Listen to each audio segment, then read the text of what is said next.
Hi guys, I'm October, but you can call me Toby. Thanks for coming to spend some time with me today. I found an Amigurumi pattern online for a little spider and I couldn't resist making it, so that's what I'll be doing today. I'll review the pattern I found online, which was made by Cassandra from Chickens Crochet on Etsy, and I will link to her Etsy down below in the description. Materials for today's project are polyfill, a yarn needle, scissors. I've got a 6mm hook, safety eyes, these are a size 12mm safety eye, and this jumbo yarn that I found at a local grocery store. So in today's video, I'll review the yarn as well as the pattern. I will not be releasing the pattern as it is not my pattern, but I do have the link for it if you would like to use it down in the description. Let's get into it. So I did find that this pattern was incredibly easy to follow. It was pretty quick. It only took me, I think, a little over an hour to do the whole thing with filming some of it, which means that was going slower than usual. The materials are easy. The only thing that wasn't listed were stitch markers. I find a stitch marker is the best way to go about things if you're working in the round, and also they are needed later to mark out where you would like to put the fangs and legs, so you'll need at least 8 or 9 stitch markers as well. The pattern was very straightforward. It's well written. There are plenty of photos to demonstrate what to do. The abbreviations are simple. And it's a pretty short pattern as well. Like I said, it only took a little over an hour for me to work this up.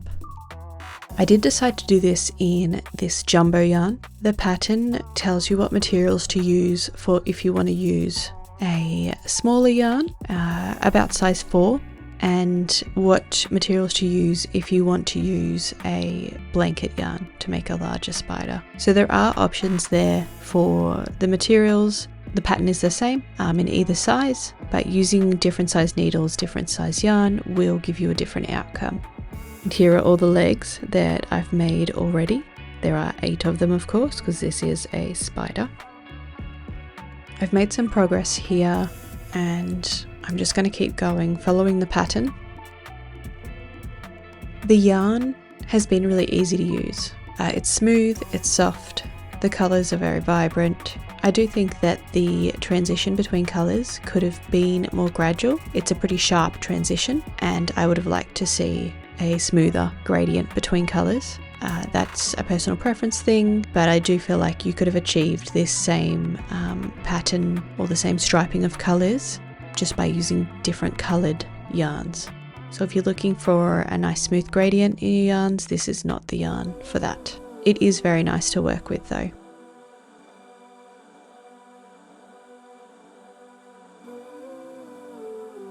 At this point, I've finished the head and I'm moving on to the back of the body. So I've done some decreases and now I'm doing some increases.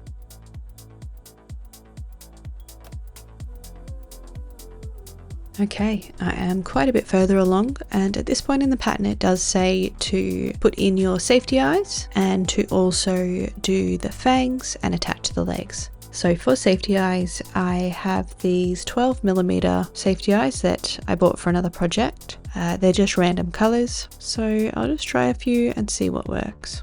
I was thinking red, but that's not going to show up on the orange. These are sort of clear or a very pale yellow.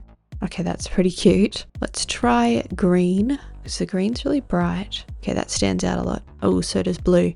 The blue is different, like very obviously different than the teal. So I'm going to pop the green in and see if I think that looks better than this clear yellow colour. No, it's giving a very different vibe. I much prefer the clear yellow one.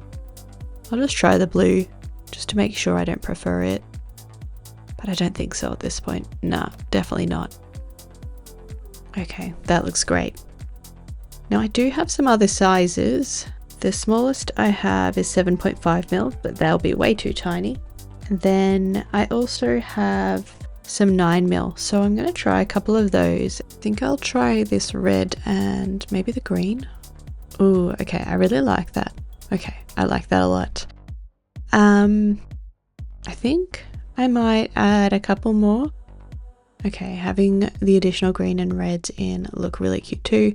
Now I'm at 6 eyes, I might as well go for 8. Let's pop the yellows in and see how that looks. Okay, that's so cute. Oh, I love it.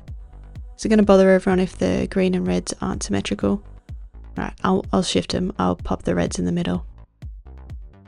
Cute. All right, I've got the eyes in place, so I'm just going to pop the backs of these on. All right, the eyes are all on. Now it does say to do the fangs next, so I'll just hop off camera and do those quickly. Oh, look how cute this is.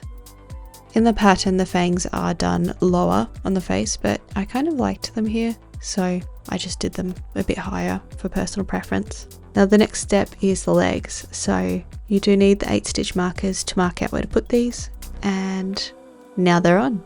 It's really looking like a spider now. This is so cute. Usually there is blush, or the pattern says to do blush as well, but this is for my son, and with all 8 eyes, I don't think it's looking as cutesy as it could be, so I'm going to skip the blush. I'll fill it up with polyfill, and I'll finish off the back. The spider is back again, and I've finished off the body. Now I'm just going to pull this yarn tight and tie it off. And I did add a couple of extra rows onto the pattern because I wanted there to be a little, I have no idea what it is called, but the little bump spiders sometimes have at the back end of them, like the, I don't think it's a butt, but for ease of communication, let's just call it a butt.